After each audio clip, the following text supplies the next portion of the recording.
Basically synthetic rubber और synthetic latex के segment में काम करते हैं। दो बेसिक क्राइटेरिया है कि उसके अंदर फिर नाइट्राइल लेटेक्स वगैरह होते हैं जो कहाँ काम आते हैं, ऑटो कंपनीज में काम आते हैं, कंस्ट्रक्शन इंडस्ट्री में काम आते हैं और लेदर यानी शू इंडस्ट्री में काम आते हैं। और ये तीनों इंडस्ट्री अगर आप देखें तो यहाँ पे रिवाइवल शुरू हुआ है। 185 पहला टारगेट है, अगर ये लेवल को क्रॉस करता है तो स्टॉक में और भी यहाँ से तेजी एक्सटेंड होते हुए दिखेगी जो कि इसको 200 के लेवल की तरफ भी लेके जाएगी। तो इमीडिएट टारगेट होंगे 185 के। करंट लेवल से जो स्टॉप लॉस रखना है स्टॉक का वो रखेंगे करीब 162 के आसपास। ये वो स्टॉक है जो भागता हुआ कल नंबर से पहले ये केमिकल सेक्टर के स्टॉक्स फिर फोकस में देखिए रहने वाले हैं। तो पैसा बनाने के दो ही फॉर्मूले, एक सीएनबीसी आवाज देखिए, दूसरा नतीजों से पहले नतीजों को पढ़ना सीखिए और ट्रेड करिए। स्वागत है आप सभी का सीएनबीसी आवाज पर। आप देख रहे हैं स्टॉक 2020 का मुकाबला, और मुकाबला हो रहा है नीरज और मेरे बीच। और आजकल हम स्टॉक 2020 में आपको बता देते हैं कि नतीजे कौन से बढ़िया आने वाले हैं ताकि आप पहले से ही उसमें पोजीशन बना सके और नतीजे आए तो मुनाफा वसूल कर सकें। तो यह है रणनीति आज की। फिर से 10 के 10 बल्लेबाज उतारे। नीरज बताइए रणनीति कैसी है? रणनीति बिल्कुल यही है, नतीजों से पहले खरीदिए, नतीजे अच्छे आएंगे उसके बाद बेच दीजिए क्योंकि सेल ऑन न्यूज़ हो जाता है और ट्रेड का यही तरीका होता है। और मार्केट में आप देखिए मिड कैप कंपनियों ने धुआंधार, कल के रिजल्ट्स आप उठा के देखिए जो मार्केट के बाद आए हैं, बहुत सारे मिड कैप स्टॉक्स एक से एक नंबर उन्होंने पेश किए हैं क्योंकि एक तो उससे लोग उम्मीद कम रखते हैं, ट्रैक कम करते हैं। जब नतीजा अरे इतने अच्छे नतीजे कैसे आ गए, तो उन स्टॉक्स पे फोकस करिए। हमारा तो काम है कि आपको फायदा करवाना, तो ट्रेड कराने के लिए वही स्टॉक ढूंढ के लाते हैं आपके लिए। बिल्कुल। तो देखिए ग्लोबल मार्केट्स को देखकर दुबले मत होइए। आज मेरा जब यूएस के मार्केट्स मेरे ख्याल में अब नतीजे आने तक, यूएस के प्रेसिडेंट के इलेक्शंस के नंबर्स आने के बाद ही देखिए सही दिशा बताएंगे। उससे पहले ट्रंप साहब कह रहे हैं कि ये जो पेड मीडिया है वो कोरोना को ज्यादा तवज्जो दे रहा है तो लोग हमें ताकि वोट ना दें। तो ये खींचातानी चल रही है अमेरिका में। तो मुझे लगता है अमेरिका के बाजारों को देखकर बहुत ज्यादा चिंता नहीं करनी चाहिए। ट्रंप साहब ने कहा कि बाइडेन साहब जो है चाइना के एजेंट हैं, हाँ, और ये जीत गए तो अमेरिका चाइना कब्जा कर लेगा, इस तरह की ट्वीट उन्होंने लिखे हैं। सही बात तो है। ये राजनीतिक उठापटक है। और जब जिस तरह की खबरें छपती जो माहौल बनता है, जैसे मैं आपसे हमेशा आपसे कहता हूँ, जो मार्केट 10-20 पॉइंट नीचे करता है तो सारी नेगेटिव खबरों की तरफ लोगों का रुझान हो जाता है। वैसा नहीं है। अगर ऐसा होता तो कल 3,500 करोड़ की बाइंग नहीं होती FIIs की। इतनी ज़बरदस्त बाइंग कल की उन्होंने। मार्केट को डिफरेंट लेवल पर रीड करना सीखिए और मुझे लगता है उसका ही नतीजा आपको देखने को मिलेगा। कल माइक्रोसॉफ्ट ने बहुत बेहतरीन नंबर पेश किए, तो देखिए उस माहौल में भी नैस्डैक ऊपर गया, खींच के रख दिया मार्केट पूरा ऊपर।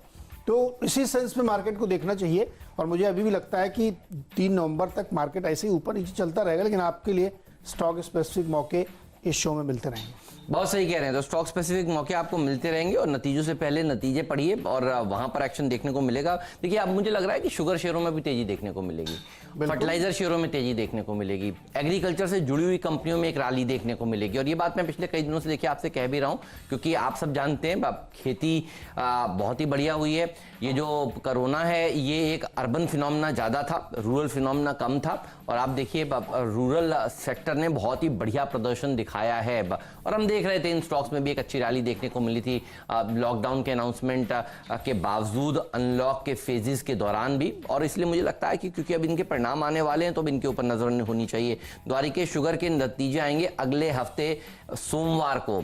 तो अब आजकल 3-4 दिन पहले के नतीजे मैं आपको बताने लगा हूं क्योंकि देखिए क्लोजर टू द नंबर्स वो स्टॉक्स पहले ही भाग जाते हैं। तो आप पहले से प्लानिंग करके रखिए। तो द्वारिकेश शुगर के ऊपर रखिएगा नजर, ये स्टॉक अच्छा प्रदर्शन दिखा सकता है। और एक फर्टिलाइजर स्टॉक के साथ मैंने टीम का ओपनिंग करी है, दीपक फर्टिलाइजर। इसके नतीजे भी देखिए अगले हफ्ते आने वाले हैं 3 नवंबर को। तो द्वारिकेश के सोमवार को और दीपक फर्टिलाइजर के मंगलवार को अगले हफ्ते नतीजे आएंगे। तो एक सोम, एक मंगल, उसके बाद एक बुधवार और एक बृहस्पतिवार वाला स्टॉक भी है मेरे पास।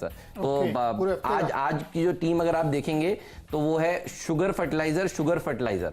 तो इस तरह से मैंने अपनी टीम बनाई है। ओपनर्स मैंने आपको बता दिया, आपके ओपनर्स बताइए।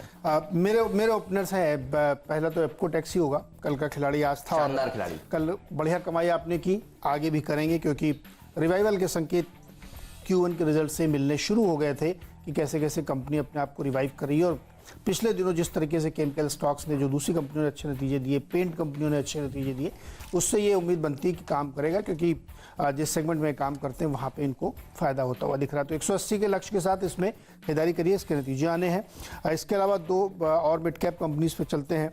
एसकेएफ इंडिया ये ऑटो एंसिलरी बेयरिंग कंपनी है। क्वार्टर ऑन क्वार्टर बहुत ही बेहतरीन नतीजे इन्होंने पेश किए हैं और इसमें खरीदारी करके यहाँ पे चलना चाहिए। तो मुझे लगता है कि यहाँ पे एक बेहतरीन ट्रेड आपको देखने को मिलेगा।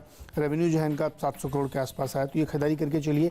ओरिएंट बेल जो हम लोगों का पुराना फेवरेट है, उसमें ध्यान रखिएगा 130 करोड़ की आमदनी इन्होंने सितंबर क्वार्टर में दिखाई है, जो पहले 123 करोड़ थी साल दर साल के हिसाब से। अगर आप देखेंगे तो कंपनी का जो मुनाफा है वो 3 करोड़ से बढ़ के आया है, और जो कि पहले जो है 1 करोड़ था। तो काफ़ी ज़्यादा ग्रोथ इन्होंने दिखाई है। तो ये जो तमाम सिरेमिक कंपनीज़ हैं, कल हमारे अहमदाबाद के ब्यूरो चीफ साहब बता रहे थे कि सिरेमिक कंपनियों का ज़बरदस्त एक्सपोर्ट हो रहा है यूरोपियन देशों में, क्योंकि उन्होंने चाइना से लेना बंद कर दिया है। तो बहुत सारी कंपनियां जो घरेलू फ्रंट पे इस फ्रंट पे काम कर रही हैं, उनको इसका फ़ायदा होगा। 145 के लक्ष्य के साथ ओरिएंट बेल पे भी खरीदारी कर सकते और ये जब अच्छे नतीजे आए थे कजारिया के, तब मेरी टीम में भी शामिल था। और मैं आपसे कह रहा था कि ये वो पूरा सेक्टर है जिसके ऊपर नजर होनी चाहिए। अच्छा, गैस की कीमतें इतनी कम है तो आप देखिए, जब इनपुट कॉस्ट इतनी कम हो जाती है तो जाहिर सी बात है इन कंपनियों के मार्जिन सुधरते हुए नजर आएंगे। गैस की कीमतें कम होती हैं तो फर्टिलाइजर शेयरों को भी फायदा होगा, ध्यान रखिएगा। और इसीलिए दीपक फर्टिलाइजर को मैंने अभी टीम में शामिल किया। द्वारिकेश शुगर डी अक्षर के ऊपर फोकस था। और अब वापस आता हूं, जैसा मैंने कहा था, द्वारिकेश चीनी वाली, दीपक फर्टिलाइजर वाली, और उसके बाद केसीपी फिर से चीनी वाली। तो चीनी वाली कंपनी के ऊपर रखिएगा नजर। द्वारिकेश के सोमवार को, दीपक के मंगलवार को, और केसीपी के बुधवार को, अगले बुधवार को इसके नतीजे आएंगे। तो शुगर शेयर वैसे भी देखिए बढ़िया नजर आते हैं। मैं सुन रहा था कल इंडिया एनर्जी फोरम में पीएम मोदी साहब क्या कह रहे थे, आगे कोशिश करेंगे उनका बयान भी आपको सुनवाएं। वो ये कह रहे थे इथेनॉल की ब्लेंडिंग के ऊपर फोकस है, इंक्रीज करने की जरूरत है, सेकेंड जनरेशन इथेनॉल को इस्तेमाल करने की जरूरत है, क्लीन फ्यूल की जरूरत है इस समय, और उसके ऊपर सरकार तेजी से काम कर रही है। कंप्रेस्ड बायोगैस, बायोडीजल की जरूरत है। तो देखिए, सरकार जो है वो रिन्यूएबल एनर्जी के ऊपर फोकस कर रही है, सरकार बायो फ्यूल के ऊपर फोकस कर रही है। और ये जो 2 दिन की इंडिया एनर्जी फोरम की वार्ता हुई है, ये बहुत ही काम की वार्ता थी। तो इसमें से बहुत इंटरेस्टिंग बयान सामने आए हैं। ध्यान रखिएगा, कभी भी इथेनॉल के लिए अगर कुछ अच्छे कदम आते हैं तो ये चीनी कंपनियों के लिए तो ऑटोमेटिकली फायदेमंद होगी ही खबर। तो वैसे भी देखिए, इन कंपनियों के लिए आगे का समय अच्छा नजर आता है। मुझे लगता है शुगर सेक्टर के ऊपर नजर होनी चाहिए। फेस्टिवल सीजन के चलते वैसे भी त्योहारी मांग भी देखिए अब बढ़ती हुई नजर आएगी। तो केसीपी शुगर के ऊपर नजर रहे, ये स्टॉक अच्छा प्रदर्शन दिखा सकता है। और वैसे ही जैसे मैंने आपसे कहा था, जोड़ी बताऊंगा, एक चीनी की और एक फर्टिलाइजर की। तो फर्टिलाइजर शेयर भी है चंबल फर्टिलाइजर, इसके ऊपर भी नजर रखिए। नतीजे इसके अगले हफ्ते आने वाले हैं, और 5 तारीख को बृहस्पतिवार को इसके नतीजे आएंगे, थर्सडे को। तो ये वो स्टॉक है जो फोकस में रहने वाला है। तो 2 शुगर, 2 फर्टिलाइजर के शेयर मैंने आपको अब तक बता दिए। चलिए, मेरा अगर चौथा शेयर है कैस्ट्रॉल, और इसके भी रिजल्ट देखिए आप क्या बढ़िया है। मुनाफे में 9% की ग्रोथ आई है, 204 करोड़ के आसपास पहुंच गया है। रेवेन्यू 4% बढ़ के 900 करोड़ के आसपास 884 करोड़ हो गया है, और मार्जिन भी इन्होंने 29 से बढ़ा के 32.5% कर ली है। तो नंबर्स बहुत ही दमदार कंपनियां पेश कर रही हैं। आप क्वार्टर ऑन क्वार्टर देखें या वाई देखें। अब जैसे सविता ऑयल टेक्नोलॉजीज का नंबर आप देखिए, क्वार्टर ऑन क्वार्टर क्या इन्होंने बेहतरीन किया। कुल इनकम 490 करोड़ है, जो 271 करोड़ से बढ़ के आई है। मुनाफा 37 करोड़ आया है, जो पहले 10 करोड़ था, 3 गुना तक बढ़ रहे हैं। और इनका ईपीएस जो पहले 7 रुपये था, वो 27 रुपये हो गया है।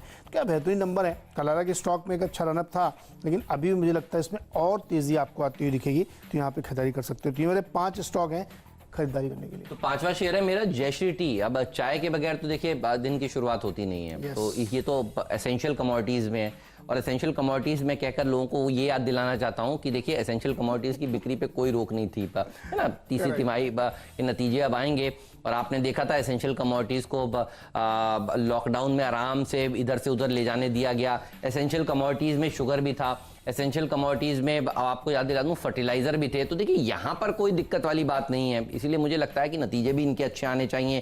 तो चाय के साथ अगला खिलाड़ी मैंने अपनी टीम में शामिल किया, और उसके बाद फिर चावल के ऊपर भी मैं फोकस करूंगा, जो मेरा मिस्टर डिपेंडेबल होगा। लेकिन ये पूरा का पूरा जो सेक्टर है, ये अच्छा प्रदर्शन दिखा सकता है। तो 5 खिलाड़ी हम दोनों की टीम में हो चुके हैं पूरे। मेरा फोकस है फर्टिलाइजर पर, चाय पर, चीनी पर, चावल पर। ये चा वाले जो स्टॉक्स हैं, ये आज कमाल दिखाएंगे। चमड़ा भी है क्या? नहीं, चमड़ा नहीं लिया है, वो कल के लिए छोड़ा। अच्छा, ओके। तो चलिए, अब डिपेंडेबल की बारी है, और मेरा जो डिपेंडेबल स्टॉक है वो भारतीय एयरटेल है। नंबर जो इन्होंने पेश किए हैं, हर फ्रंट पे उम्मीद से बेहतर नतीजे हैं। सबसे बढ़िया तो इनका आप आरपू देखिए, 162 रुपये आया है। क्वार्टर ऑन क्वार्टर 157 से बढ़ के 162 है, 62 रुपये आया है, बिना किसी प्राइस हाइक के, यानी कोई इन्होंने टैरिफ हाइक नहीं किया।